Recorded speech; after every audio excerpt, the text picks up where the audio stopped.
I bet God likes smoking and drinking. What do you think? Yes, I made it that way. He said, actually, he said marijuana is good for, I don't smoke marijuana. He said marijuana is good for Mexicans and like losers. Not losers, but just, well, anyway. But in case you're wondering, God's view of marijuana. Basically, if you're a loser, it's made for you. All right. Hi, everyone, and welcome back to Church of Temple OS. I'm here today joined by my friend Chaz from Quitting Mary. Hi, guys. And so, Chaz, I've been a fan of your channel for a long time now. And so I want to thank you for coming out to my page to share your message with people. Now, we're going to be talking about addiction today. And Chaz has a lot of experience with dealing with and teaching about marijuana addiction. But this video is really, I think, going to be for anyone who is finding themselves in this series of addiction or struggling with addiction. You know, we just this Wednesday was Ash Wednesday and people were giving things up for Lent. So I thought it was a really good time to sit down with Chaz and ask him a few questions just about addiction. So Chaz, why did you start your YouTube channel? Why don't you tell us a little bit what you do on there? So I started my channel about 6 months ago. I pretty much had a long journey with battling cannabis addiction. I've been smoking basically have been smoking since I was 16 years old. I did not stop to my early 30s.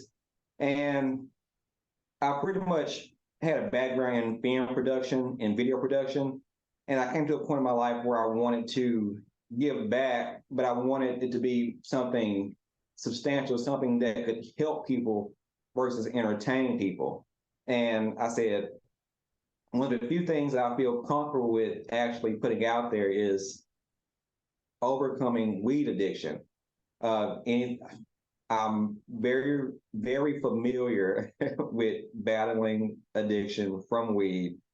And I did successfully quit. So I said, well, why not spread the word? Why not help those who are like me? Because I don't think there's many channels, there's many platforms that cater to people who suffer from weed addiction. It's kind of almost, it's so highly accepted now, and it's become kind of a craze to smoke weed with it being legalized in many states.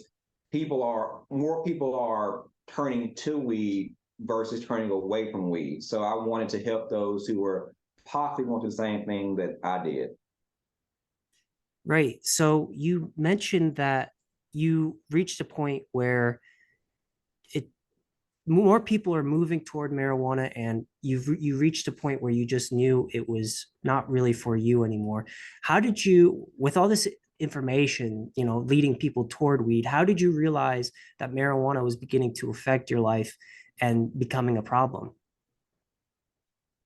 Well, I've always felt like weed really didn't affect my life greatly. My life wasn't out of control. I was one of those, like most weed smokers, will say that I can work, I can go to school, I can do all the regular things and still smoke weed. It doesn't really affect my outside life. But when I had a couple occasions where I either couldn't get weed or my dealer was out, I would go hours or possibly a day without it. I would find myself like spiraling, like, oh, like my day is not the same if I don't smoke, if I don't have weed. I would start to panic even when I got low before I even ran out. So I kind of figured, okay, if it's to a point where my day is not the same, if I go 6 hours a day without weed, I probably have an issue with addiction. So when I discovered I couldn't navigate just a regular day without weed, I realized that I did have a serious issue with addiction. So what was the first step to really tackle your addiction? I think the first step is admitting that you have an addiction. I think with weed specifically, it's a debate on whether weed is addictive or not. A lot of people say that, it's not addictive. There is no physical dependence on weed. So a lot of times we'll convince ourselves that I'm not addicted. So I think the first step is admitting that you have an addiction, face the truth, put it out there, put all your cards on the table, and you're able to kind of navigate on the steps, to clean your life up. But I think the first step was admitting that I did have an issue with addiction, because we'll always say that I can quit when I want to, or I'll quit when I'm 30 or when I'm 40. But when it comes time to actually quit, then we don't. So again, first step is admitting that you do have an issue with addiction.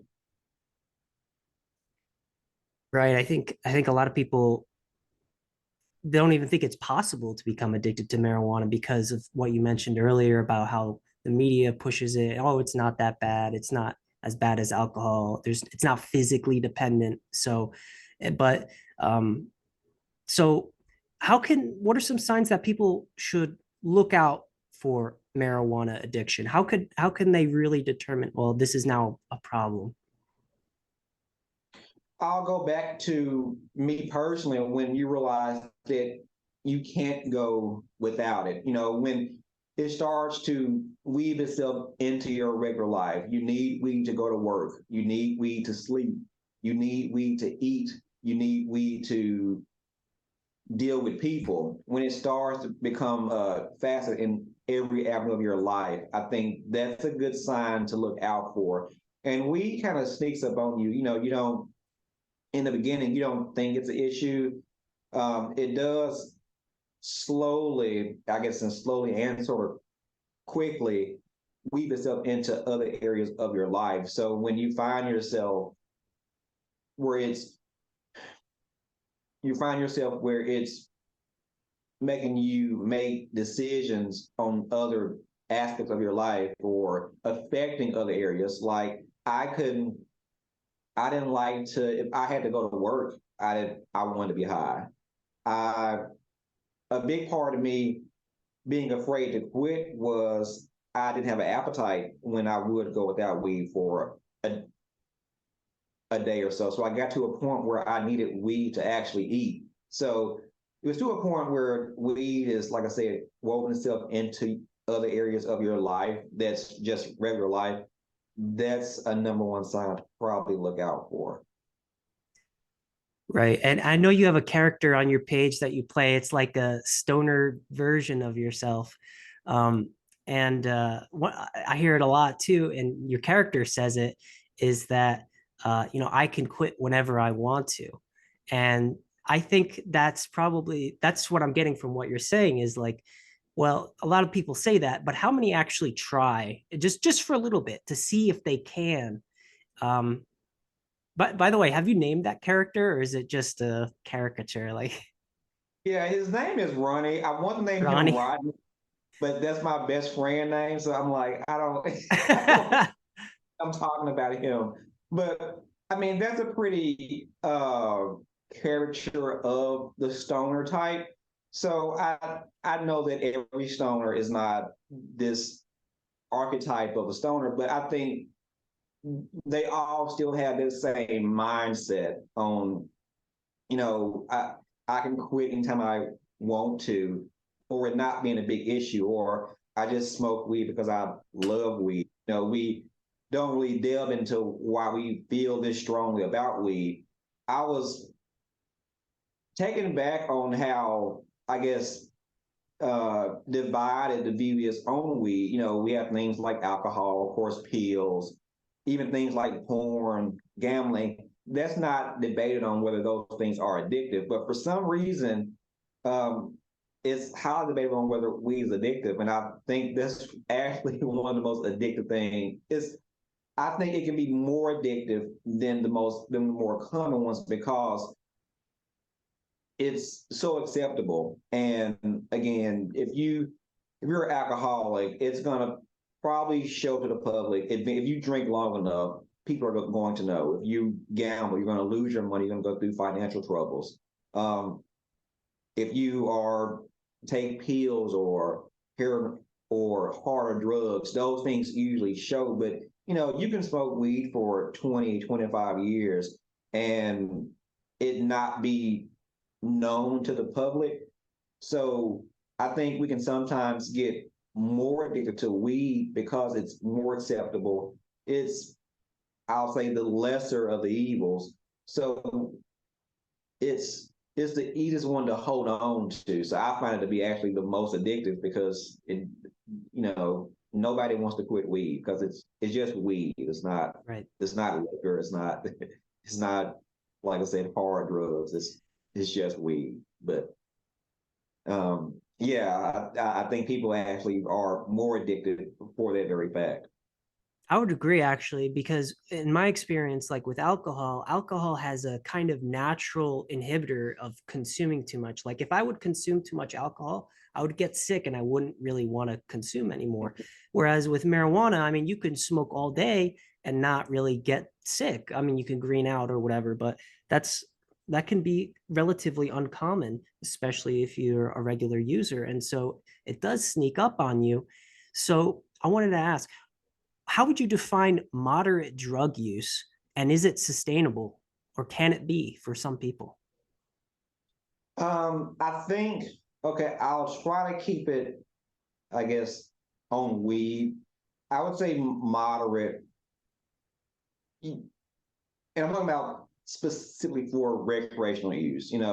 People debate on whether, if you use it for illness, if you have autoimmune issues, you have cancer, glaucoma, things like that. I'm really not talking to those people. I'm talking to people who use it on a recreational basis. So I don't, and also I feel like people think I demonize weed itself. I actually don't. I don't think weed itself is bad. I don't think anybody who smokes weed one or two times, you're addicted. If you smoke on special occasions, um, I would say 2 to 3 times a year for a birthday or a social thing. I would say that's probably not a big deal. I would go as far as to say maybe once a month, but you're kind of treading the fine line there because I haven't met people personally who say, well, I just smoke once a month and they continue smoking once a month. If you smoke once a month on a schedule, you'll say, well, I'll just smoke twice a month.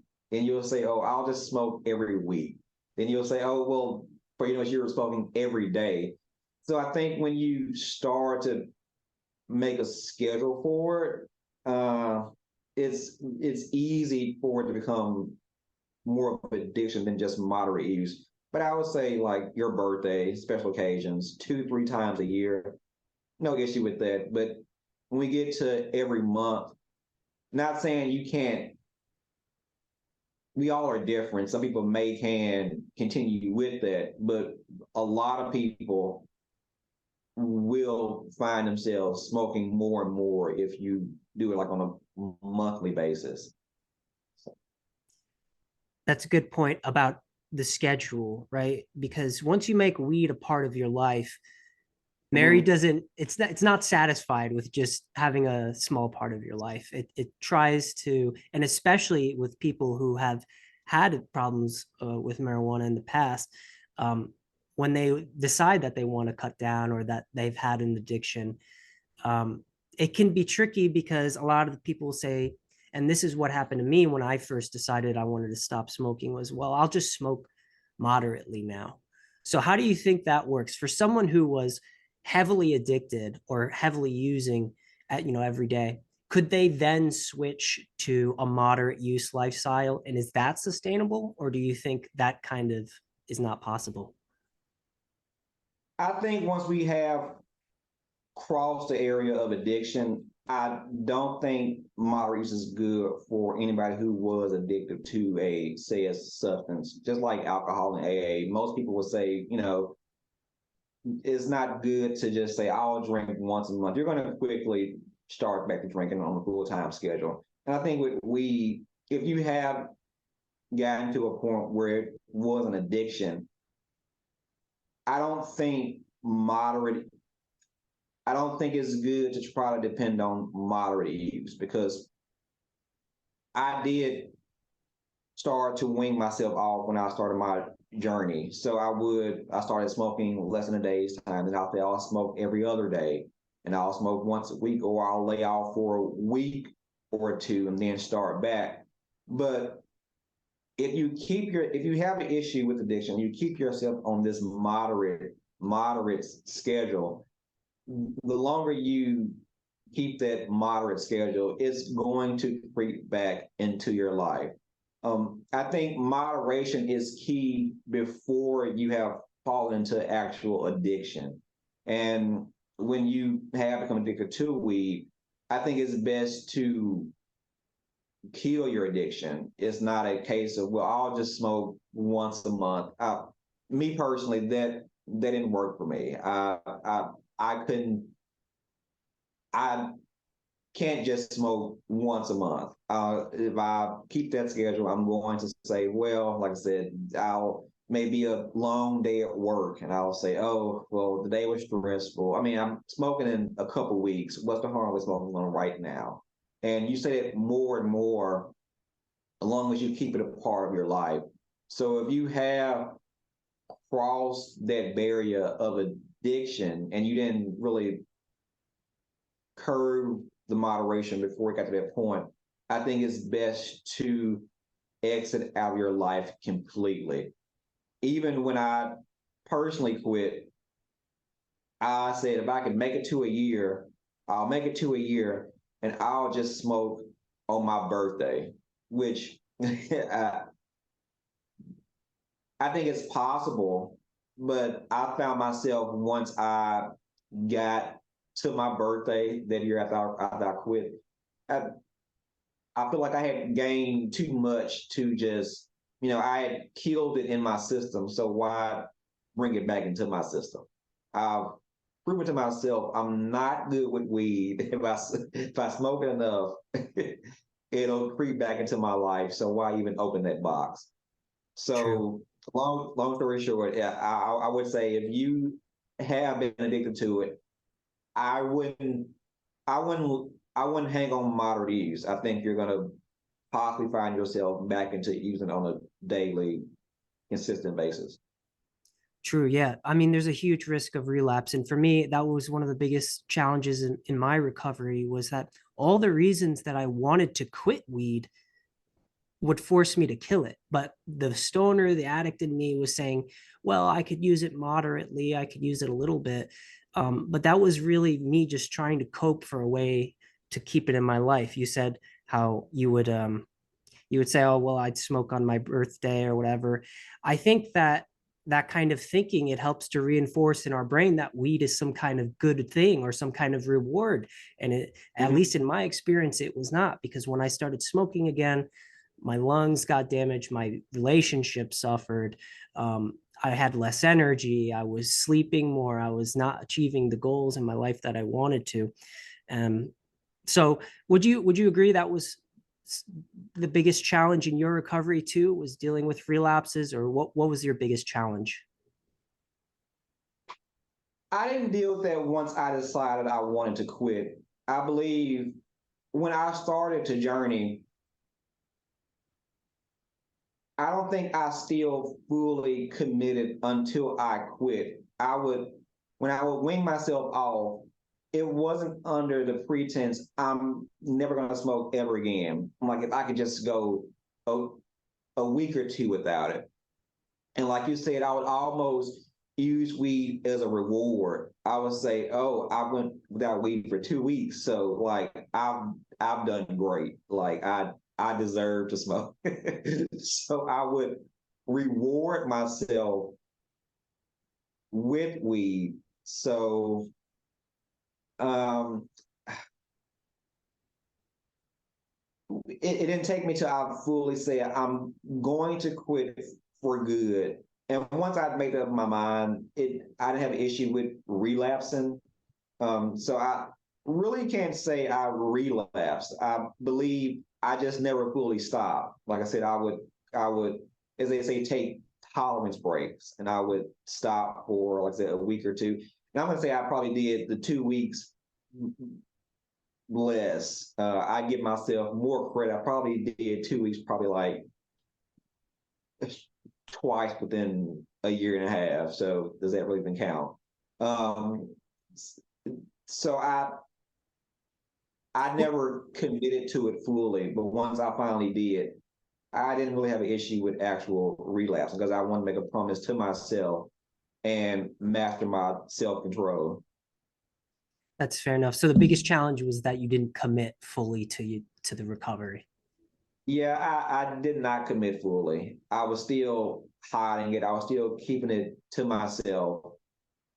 Um, because I also began to hide my addiction. It became when I first started, of course, it was a social thing. I was around my friends, they all smoked. And the older I I got married, had kids, so I had more responsibility. So I wasn't hanging out smoking weed with my friends all day or going to somebody's house smoking, but it was more of a personal me thing.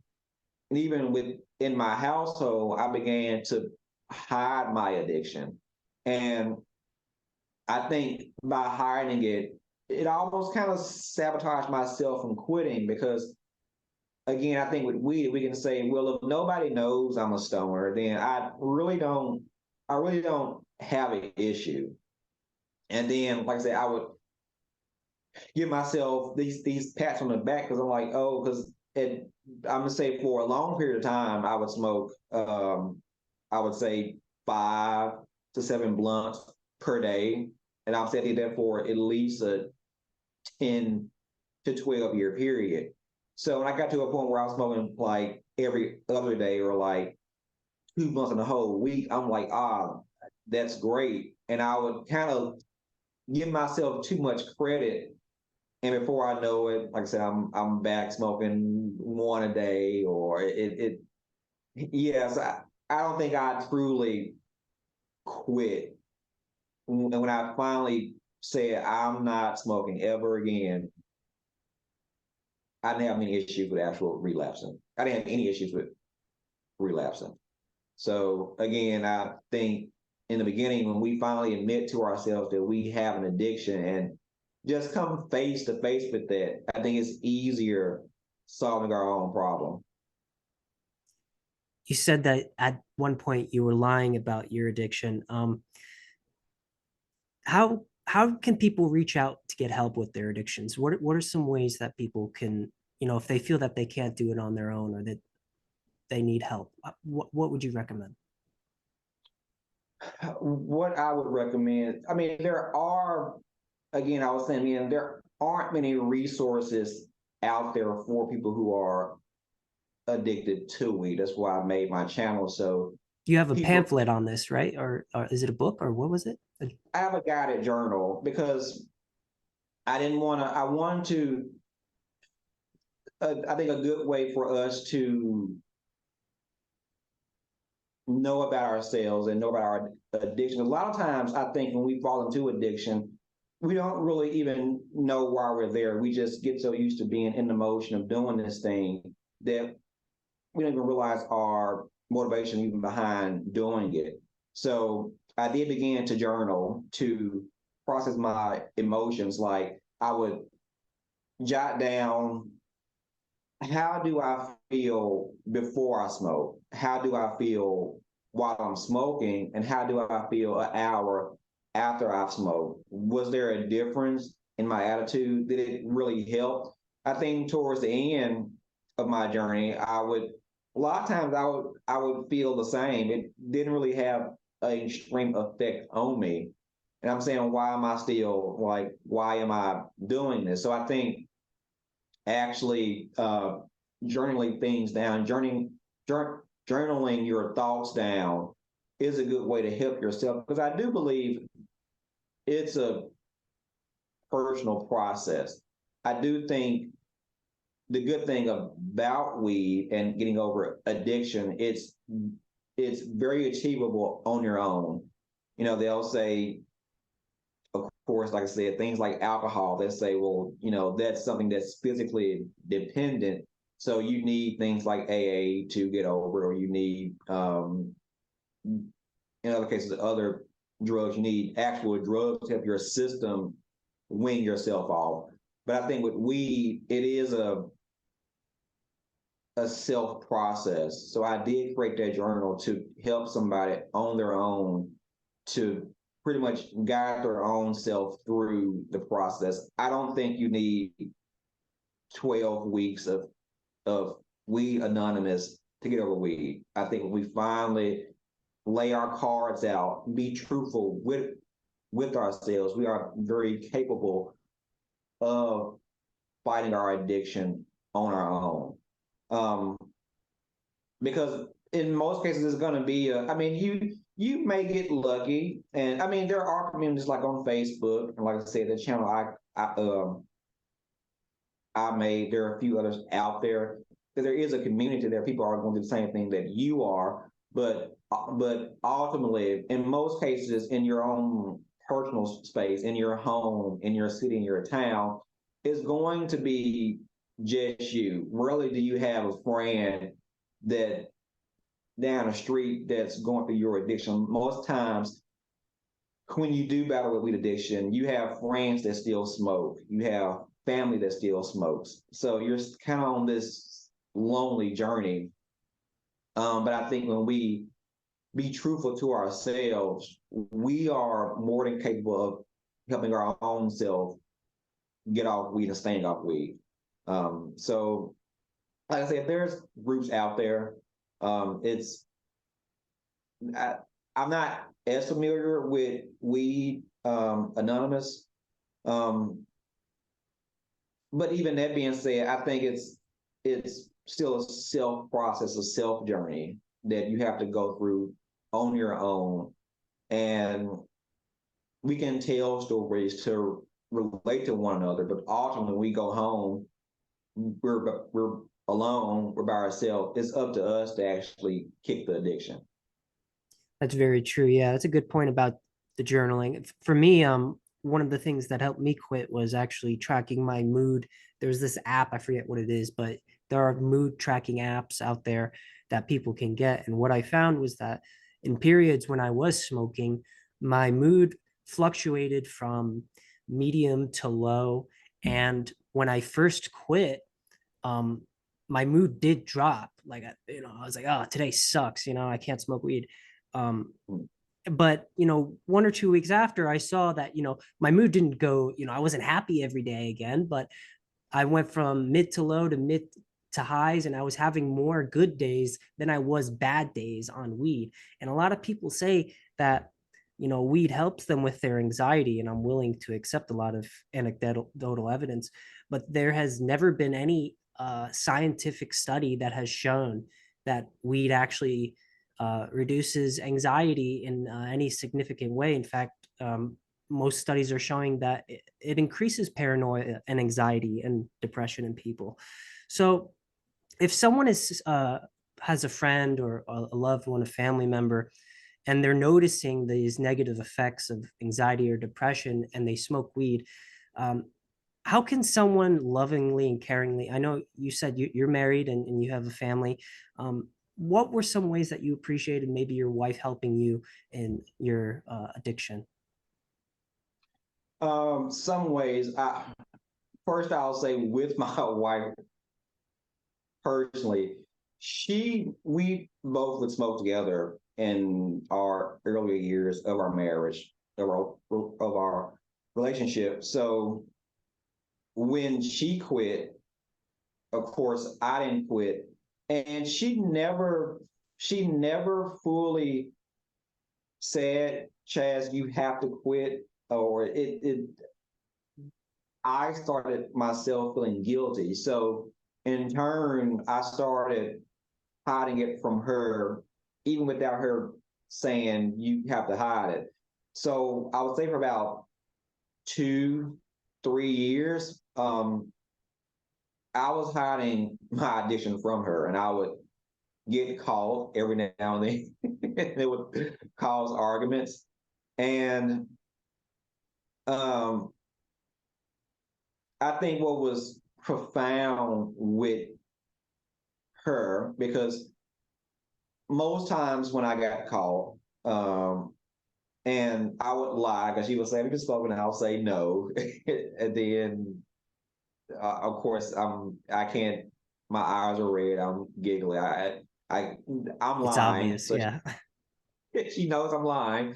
So they were like, "Okay, why are you lying? Just like be truthful." So, and it would cause, of course, a bad evening, or a bad evening and a bad morning, because it'll just be this argument that that lasts for 12 hours. And I got tired of doing that. But what's profound, the last time that I got caught, it was her calmest reaction of all the times. And she just like, "I'm just gonna let you handle that." And she doesn't believe me. I tell her their reaction inspired more change in me than any of our arguments the previous times. So I think how you can help a loved one. I mean, if you if you yourself have an issue with, have experience with addiction, then of course you can relate, because all addictions, whether it was alcohol or work or other drugs or gambling, you can understand. But that's easy. But for the person who maybe not have experience with that, where they're saying, "Okay, like just quit, just don't do it. Like, why is it so hard for you?" I think it's to try to handle it with care. I think it's good to state your opinion, state how you feel.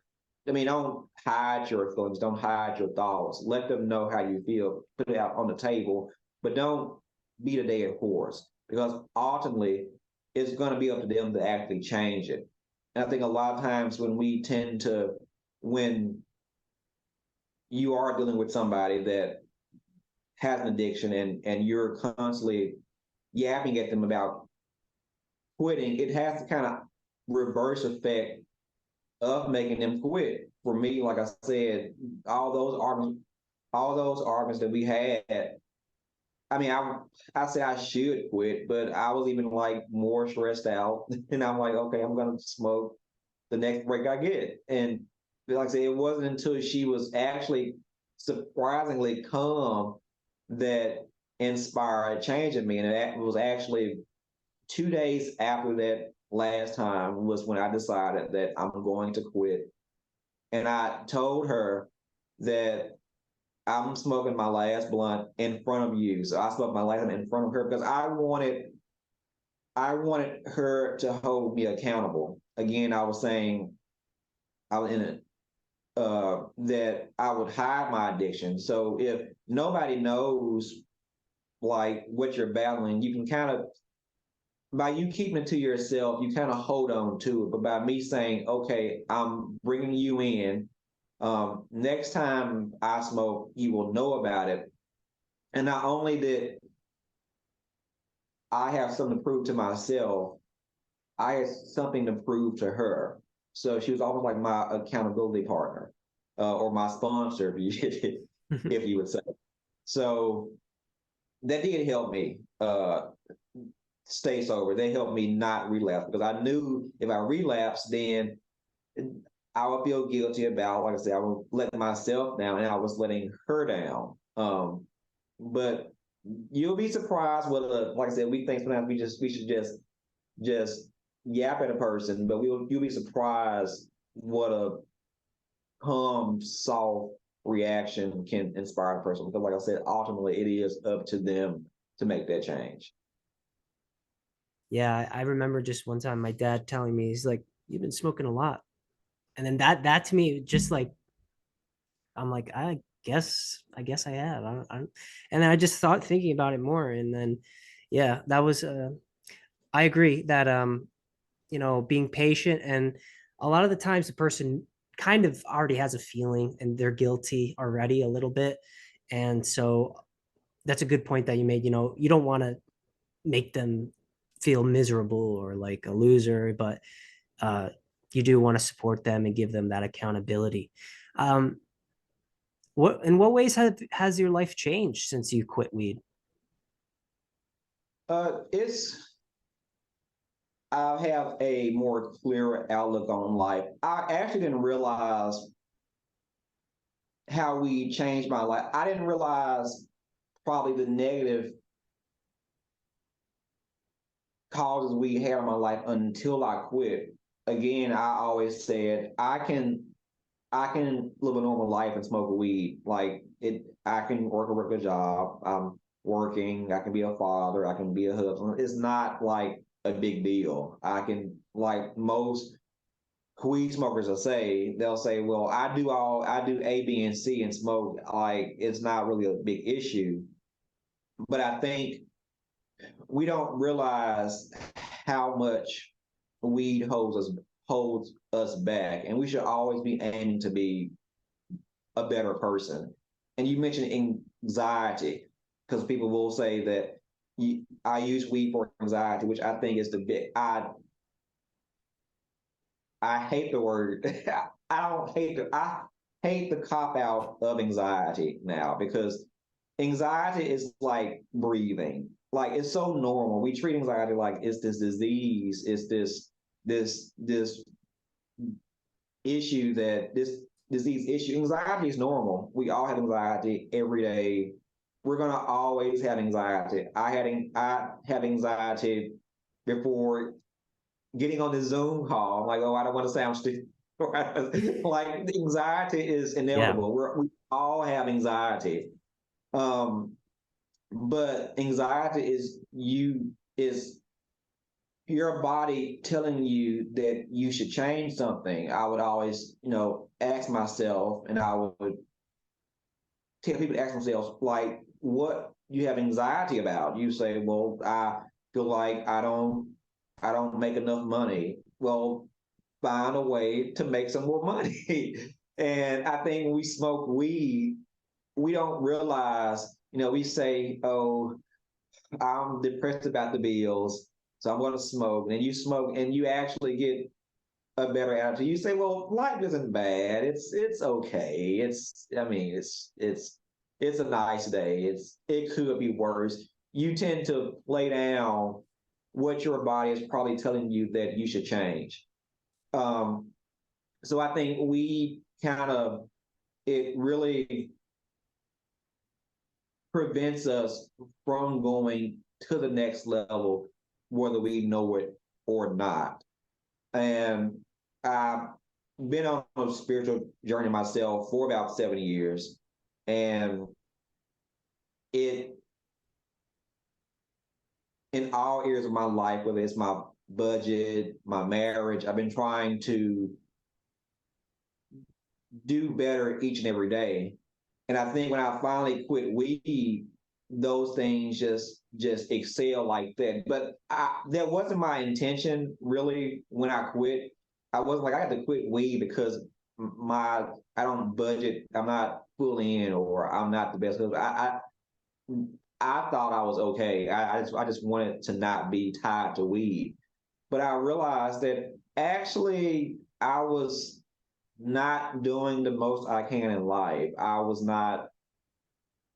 thought I was ambitious, but actually I could be more ambitious. So people that say that, oh, I can do everything that I can do and still smoke. Okay, if you can do that while you smoke, how much greater will you be if you don't smoke? We can always be better. No one is at their ultimate self. So I think we um,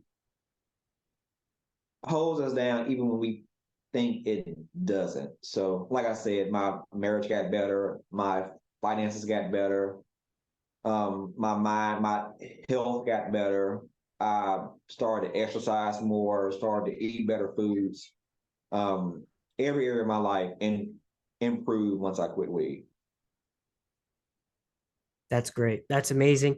Chaz, thank you so much for sharing your story. It takes a lot of strength to do what you're doing. And a lot of people just aren't saying what you're saying. So I want to thank you for that. Did you have anything else you wanted to add or tell my viewers about?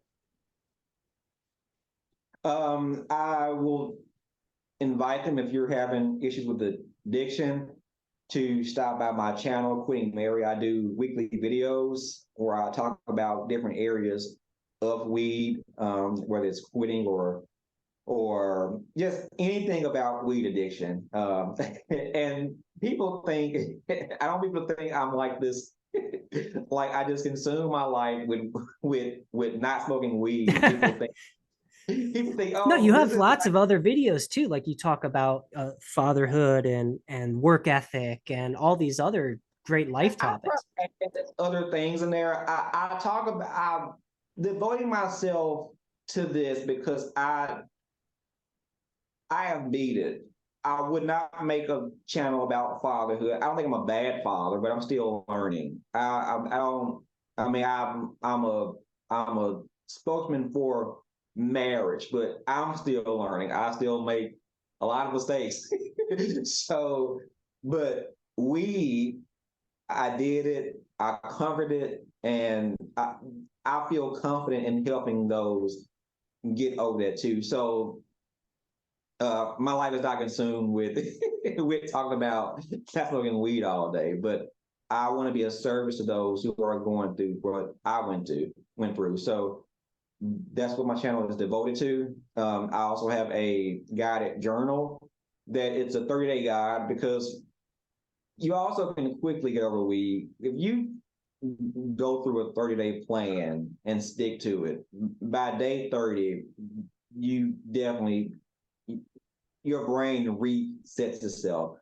So I have a guided journal where it pretty much takes you day by day and gives you different topics, different concepts to think about, to ask yourself, again, to discover your emotions, to learn self-control. Because I think a big thing with weed addiction is self-control. We're so, in our society, we're so geared towards, we're in this microwave society. We're so geared towards instant gratification and getting things fast and acting on our every impulse and emotion. But self-control is a real big key to fighting addiction. So, and that's what my journal is kind of geared towards. And again, like I said, if you're going through it, stop at my channel. I do videos every week, and yeah.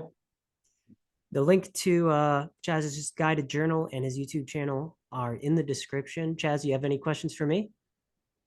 I do not. I thank you for having me on. I'm very humbled, appreciative for you inviting me on your platform, and thanks. No I really problem. appreciate it. All right. Thanks, everyone. And remember to check out Chaz's channel and his guided journal in the description.